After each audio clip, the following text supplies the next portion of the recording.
থেকে শুরু করে হাঁসখালি জানেনি আমাদের রাজ্যে ল অ্যান্ড অর্ডার ডিজাস্টার। আজকে সকালে ওই চোপড়াতে সুরচালি গ্রাম পঞ্চায়েতে হামিদুরের বাহিনী দুজনকে খুন করেছে আজকে সকালে, যেখানে তালিবানি কায়দায় সালিসি সভায় মহিলার উপর অত্যাচার হয়েছে।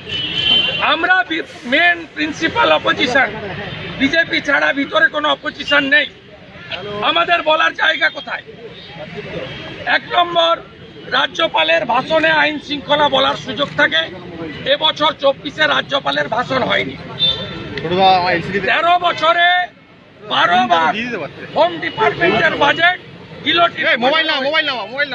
প্রতি বৃহস্পতিবার ছিল হোমের question answer, calling attention mention.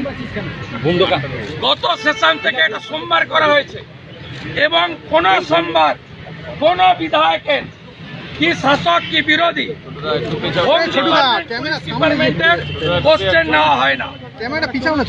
তাই আমাদের মহিলা বিধায়িকা যারা ছিলেন আজকে, মাননীয় অগ্নিমিত্রা পাল, মাননীয় তাপসী মণ্ডল, মাননীয় চন্দ্রা গৌরী, মালতীয়া শ্রীমতী মালতী রাভা রায়, মাননীয় সুমিতা সিনহা মহোদয়, এরা আজকে বলেছিলেন যে মুখ্যমন্ত্রীর স্টেটমেন্ট চাই।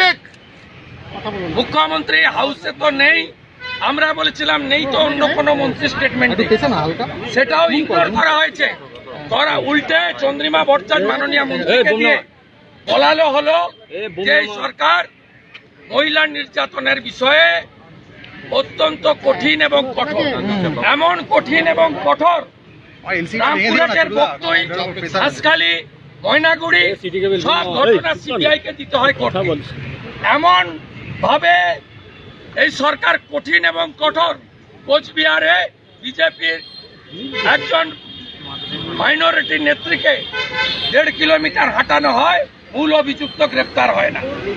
চাপড়াতে হামিদুর রহমান শাসকের বিধায়ক বলেন মুসলিম রাষ্ট্রে এই ধরনের সালিসি পঞ্চায়েতের সুযোগ আছে। আড়িয়াদহে তৃণমূলের সম্পদ জয়ন্ত সিং একজন মহিলাকে এইভাবে আক্রমণ করেন। হাওড়ার ডোমজুড়ে মিথ্যা চুরির অপরাধ দিয়ে একজন বয়স্কা মহিলাকে তার মাথা কামিয়ে দেওয়া হয়। এই পশ্চিম বাংলার অবস্থা ভিতরে বলার সুযোগ নেই। তাই আমাদের মহিলা বিধায়িকারা বিশেষ করে রাস্তায় বসে আপনাদের মাধ্যমে বাংলার জনগণকে জানাতে চাই যে এখনো যে অংশ তৃণমূলকে ভোট দেন তাদের কাছে জানাতে চাই যে আপনাদের কাছে লক্ষ্মীর ভাণ্ডারের 1000 টাকার মর্যাদা বেশি না মা বোনেদের নারীত্ব, সম্ভ্রম, ইজ্জত, সম্মান, অধিকার আমি দেখতে পাচ্ছি না, সেই মায়েদের সম্মান বেশি। যেখানে দুর্গা মাকে আমরা পূজা করি বাংলাতে, আমরা ভারত পিতা বলি না, ভারত মাতা বলি, সেই পশ্চিমবঙ্গে মহিলাদের অবস্থা দেখুন। মুখ্যমন্ত্রী হাতরাসে টিম পাঠান, মণিপুরের কথা বলেন, আর তার দলের লোকেরা, তার বিধানসভা, তার শাসক দল, তার সরকার, তার হাউস, তারা মহিলাদের উপর অত্যাচার নিয়ে সামান্য বিবৃতি দিতে পারে না। উল্টে বিধানসভার লবিতে আমি যখন বেরোচ্ছিলাম, পূর্বস্থলীর এমএলএ তপন চ্যাটার্জি আমাকে ফিজিক্যালি অ্যাসল্ট করতে চায়।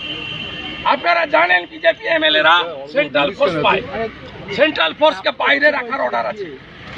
আমি স্পিকার বিমান ব্যানার্জিকে বলছি, লিখে পাঠাচ্ছি এক্ষুনি, যে এই গেটের ভিতরে শুধু আমি নয়, আমার কোন বিজেপি এমএলএ যদি তার নিরাপত্তা, তার শারীরিকভাবে কোনো ক্ষতি হয়, তার ঘাড়ে, বিমান ব্যানার্জির ঘাড়ে দায়িত্ব যাবে। তপন চ্যাটার্জির সাহস হয় কি করে? বিশাল লামা, নীলাদ্রি দানা, একাধিক বিধায়ক সাক্ষী, সাংবাদিকরা সাক্ষী।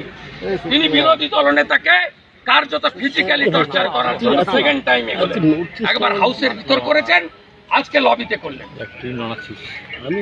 তাই আমাদের লড়াই চলছে, চলবে, স্লোগান।